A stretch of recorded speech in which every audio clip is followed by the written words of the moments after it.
इस वीडियो में हम पढ़ेंगे लीवर के जो बाइल पिगमेंट होते हैं बिलीरुबिन और बिलीविरिडिन, इनके मेटाबॉलिज्म के बारे में, कैसे इनका मेटाबॉलिज्म होता है हमारी बॉडी के अंदर और कैसे वो एक्सक्रीट आउट होते हैं। उसको पढ़ने से पहले हमें लीवर के जो बेसिक फंक्शंस हैं वो पता होने चाहिए। तो लीवर बेसिकली जो है वो कुछ इंपॉर्टेंट फंक्शंस परफॉर्म करता है, जैसे metabolism, excretion of various substance. इसके अलावा वो यूरिया की फॉर्मेशन करवाता है और निथिन साइकिल बोलते हैं, प्रोटेक्शन, सर्कुलेशन और ब्लड कोगुलेशन में भी हेल्प करता है। इसके अलावा कुछ मेटाबॉलिक फंक्शंस हैं, जैसे कार्बोहाइड्रेट की मेटाबॉलिज्म करवाना और प्रोटीन की सिंथेसिस करवाने में भी इसका मेजर रोल है।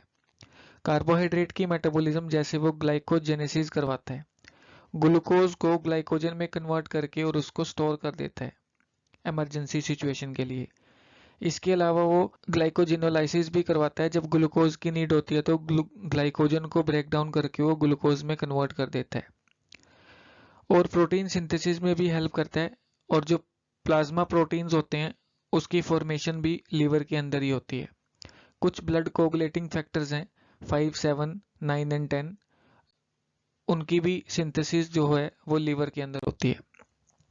इसके अलावा कुछ प्रोटेक्टिव फंक्शंस हैं, जैसे लीवर हमारी बॉडी को प्रोटेक्ट करता है, फॉरेन पार्टिकल्स, एंटीजन्स हो गए, उनसे लड़ने में हेल्प करता है। कैसे? कुछ सेल्स हैं मैक्रोफेजिस, उनकी मदद से। उसके अलावा फैगोसिटिक एक्शन, जैसे मैक्रोफेजिस का फैगोसिटिक एक्शन होता है। लीवर कंटेन करता है मैनी फैगोसिटिक सेल्स, जिनको हम बोलते हैं कुफर सेल्स। वो फॉरेन पार्टिकल्स को रिमूव कर देते हैं ब्लड में से, जिससे हमारी इम्यूनिटी जो है वो बनी रहती है। इसके अलावा डिटॉक्सिफिकेशन में भी इसका बहुत इंपॉर्टेंट रोल है, जैसे esterification, methylation, oxidation and reduction करवाना। और जैसे मैंने बताया कि ऑर्निथिन साइकिल चलती है, वो अमोनिया को यूरिया में कन्वर्ट कर देती है, which is then excrete out with the help of kidney. फिर इसका सर्कुलेटरी सिस्टम में भी रोल है, मींस कुछ सर्कुलेटरी फंक्शंस हैं, जैसे लीवर एक इम्पोर्टेंट रोल प्ले करता है इम्यूनोलॉजिकल डिफेंस और ब्लड के वॉल्यूम को रेगुलेट करने में भी इसका बहुत ही इम्पोर्टेंट और क्रूशियल रोल है। अब हम बात करते हैं अपने मेन टॉपिक के बारे में, बाइल पिगमेंट के मेटाबॉलिज्म, जो कि है बिलीरुबिन। बिलीरुबिन एक प्रिंसिपल पिगमेंट है बाइल का। इसके अलावा बाइल साल्ट्स भी हैं। हम बिलीरुबिन के बारे में पढ़ेंगे और हमें पता है जो बिलीरुबिन है ये हीमोग्लोबिन की ब्रेकडाउन से बनता है। जैसे जो आरबीसी की लाइफ साइकिल होती है वो 120 डेज की होती है, 120 दिन तक जी पाएगा, उसके बाद आरबीसी की डिग्रेडेशन हो जाती है।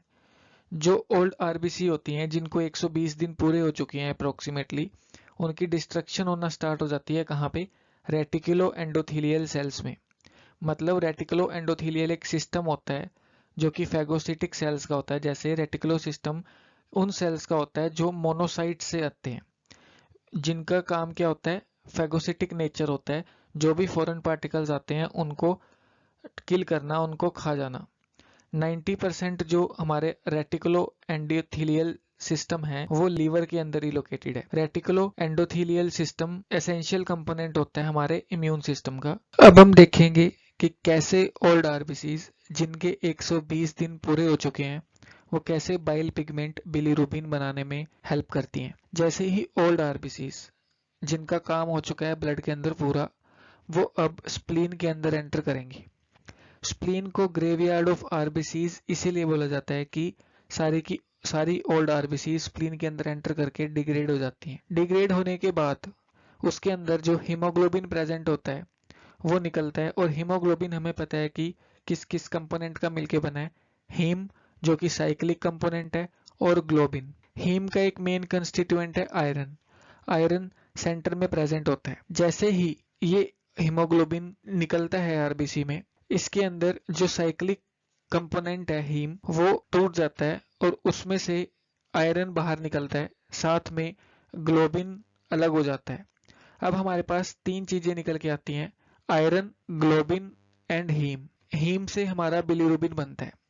लेकिन आयरन और ग्लोबिन का क्या रोल है पहले वो देख लेते हैं। आयरन जो है, आयरन हमारी बॉडी के पास आयरन को एक्सक्रीट करने का कोई मैकेनिज्म नहीं है, तो वो आयरन क्या करेगा? वो आयरन बोन मैरो के अंदर न्यू आरबीसीज, न्यू इरिथ्रोसाइट्स बन रही थी, वहां जाके नई इरिथ्रोसाइट्स की फॉर्मेशन में हेल्प करेगा। उसके बाद बचता है ग्लोबिन। जो ग्लोबिन है वो ब्रेक डाउन करके अमाइनो एसिड की सिंथेसिस करवाएगा। वो ग्लोबिन नई इरेथ्रोसाइट की फॉर्मेशन में भी हेल्प कर सकता है। अब बचा हमारे पास हीम। जो हीम कंपोनेंट है हीमोग्लोबिन का, जो अब साइक्लिक ना रह के ब्रेक डाउन हो चुका है, वो हीम कंपोनेंट सबसे पहले बिलीविरिडीन बनाएगा, जो कि एक बाइल पिगमेंट है। बिलीविरिडीन उसके बाद बिलीरुबिन में कन्वर्ट होगा, which then enter into the blood vessel. Blood vessel के अंदर एंटर कर जाएगा। अब हम देखते हैं ब्लड वेसल के अंदर क्या हो रहा है। जैसे ही बिलीरुबिन ब्लड के अंदर एंटर किया, वहां पे एक फ्री फॉर्म में प्लाज्मा प्रोटीन प्रेजेंट था जिसका नाम है एल्बुमिन। वो plasma protein albumin free form में प्रेजेंट है, बाकी किसी को काम नहीं है, सिर्फ एक ये फ्री बैठा हुआ है। बिलीरुबिन को अब जाना है लीवर के अंदर। बिलीरुबिन को डर लग रहा है कि वो लीवर के अंदर कैसे जाएगा। एल्बुमिन आता है, वो फ्री था। एल्बुमिन कहता है मैं तेरे को छोड़ के आता हूँ। अब एल्बुमिन बिलीरुबिन के साथ बाइंड कर जाता है। जैसे ही बिलीरुबिन और एल्बुमिन बाइंड करते हैं तो एल्बुमिन उसको लीवर के अंदर ले जाता है। जैसे ही एल्बुमिन लीवर के अंदर लेके जाता है उस बिलीरुबिन को बाउंडेड फॉर्म में एक्टिव प्रोसेस के थ्रू, फिर वहां पे जाके लीवर के अंदर, मतलब हिपैटोसाइट्स जिसको हम लीवर सेल्स भी बोलते हैं, वहां पे जाने के बाद बिलीरुबिन अलग हो जाता है उस एल्बुमिन के साथ। अब एल्बुमिन बोलता है कि मेरा काम खत्म हो चुका है, अब आप अंदर एंटर कर चुके हो लीवर के अंदर, अब मैं जा रहा। जैसे ही बिलीरुबिन एल्बुमिन से अलग होता है लीवर के अंदर, वहां पे उस बिलीरुबिन की एस्टेरिफिकेशन मतलब कंजुगेशन होती है। वो कंजुगेशन होता है, कंजुगेट होने के बाद वो किस में कन्वर्ट हो जाता है, एस्टेरिफिकेशन के बाद वो एक कंपाउंड में कन्वर्ट हो जाता है जिसको बोलते हैं बिलीरुबिन डाइग्लूकोरोनाइड, जिसको हम BDG भी बोल सकते हैं। यहाँ पे एक एंजाइम का रोल आता है। ये कंजुगेशन के लिए एंजाइम रिस्पॉन्सिबल है जिसका नाम है एंजाइम ग्लूकोरोनाइल बिलीरुबिन ट्रांसफरेज। इस एंजाइम की मदद से जो फ्री फॉर्म ऑफ बिलीरुबिन थी वो कंजुगेट करके एस्टेरिफाई करके बिलीरुबिन डाइग्लूकोरोनाइड में चेंज हो जाती है। जैसे ही उसके अंदर चेंज हो जाती है तो वो जो BDG फॉर्म होती है बिलीरुबिन की, कंजुगेटेड फॉर्म जो होती है, स्टेरिफाइड फॉर्म जो होती है, वो वाटर सोल्यूबल होती है, उसको लीवर सीक्रेट करना शुरू कर देता है। जैसे ही वो लीवर के अंदर से रिलीज होना शुरू होती हैं तो कॉन्टिन्यूसली लीवर उस BDG की सिक्रीशन करता रहता है। फिर क्या होता है, फिर वो BDG फॉर्म जो है वो इंटेस्टाइन के अंदर पहुंच जाती है थ्रू बाइल डक्ट। जैसे ही इंटेस्टाइन के अंदर वो BDG फॉर्म आती है जिसको हम बोलते हैं बिलीरुबिन डाइग्लूकोरोनाइड, वो इंटेस्टाइन के अंदर आने के बाद क्या होती है, बैक्टीरिया के कांटेक्ट में आती है। वहां पे काफी सारे बैक्टीरियाज जो हैं वो अपना एक्शन परफॉर्म कर रहे हैं। वो बैक्टीरियाज क्या करते हैं, कुछ एंजाइम रिलीज करते हैं और वो एंजाइम की मदद से जो BDG है, मतलब बिलीरुबिन की जो फॉर्म है एक, वो कन्वर्ट हो जाती है यूरोबिलिनोजन में। यूरोबिलिनोजन में कन्वर्ट होने के बाद अब क्या होगा हम आगे देखते हैं। जैसे ही वो यूरोबिलिनोजन में कन्वर्ट हुई, कहाँ पे, स्मॉल इंटेस्टाइन के अंदर। इसके दो पाथवे चलते हैं। कुछ यूरोबिलिनोजन तो एक्सक्रीटा मतलब फीकल मैटर से बाहर निकल जाती है, लेकिन कुछ यूरोबिलिनोजन ब्लड के अंदर वापस चली जाती है।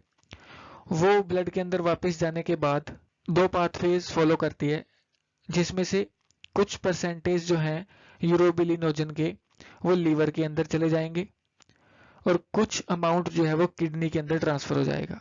जो पोर्शन यूरोबिलिनोजन का लीवर के अंदर चला गया वो दोबारा रीएक्सक्रीट होने के लिए बाइल की मदद से वापस ब्लड स्मॉल इंटेस्टाइन में आ जाएगा। स्मॉल इंटेस्टाइन में आने के बाद फिर वही साइकिल चलेगी, लेकिन जो यूरोबिलिनोजन किडनी में गया था वो एक येलोइश फॉर्म में, येलो कलर के फॉर्म में वो किडनी से रिलीज हो जाएगा, जिसको हम बोलते हैं यूरोबिलिन। ये था हमारा बिलीरुबिन का मेटाबॉलिज्म, कैसे ओल्ड आरबीसीज बिलीरुबिन में कन्वर्ट होती हैं और उस बिलीरुबिन का बाद में क्या होता है। कुछ डिसऑर्डर्स हैं बाइल पिगमेंट के, जो बाइल पिगमेंट जो बिलीरुबिन है उसका जो मेटाबॉलिज्म है, जैसे अप्रोक्सीमेट 250 से 300 मिलीग्राम ऑफ बिलीरुबिन प्रोड्यूस होता है डेली, अगर हम नॉर्मल हेल्दी अडल्ट की बात करें। और बिलीरुबिन सीरम के अंदर बात करें, सीरम जो ब्लड के अंदर बिलीरुबिन है उसकी नॉर्मल कंसंट्रेशन 0.1 से लेके 1 मिलीग्राम पर डेसीलीटर है। Normal concentration of esterified bilirubin, जो एस्टेरिफाइड बिलीरुबिन होता है, जो कंजुगेटेड फॉर्म में होता है सीरम के अंदर, इसकी जो कंसंट्रेशन होती है नॉर्मल कंसंट्रेशन वो 0.3 मिलीग्राम पर डेसीलीटर होती है। जब बिलीरुबिन की कंसंट्रेशन ब्लड के अंदर बढ़ जाती है तो वो पिगमेंट स्टार्ट हो जाता है डिपॉजिट होना, कहाँ पे, आई के स्क्लेरा में और स्किन में, जिसकी वजह से येलो पिगमेंटेशन आती है स्किन और स्क्लेरा के अंदर, जिसको हम जॉन्डिस बोलते हैं। तो ये होता है जॉन्डिस, जो एक्सेसिव कंसंट्रेशन की वजह से होता है बिलीरुबिन की ब्लड के अंदर। ये था हमारा कुछ डिसऑर्डर्स। अगर वीडियो अच्छी लगे तो प्लीज सब्सक्राइब करना and do not forget to press the bell icon.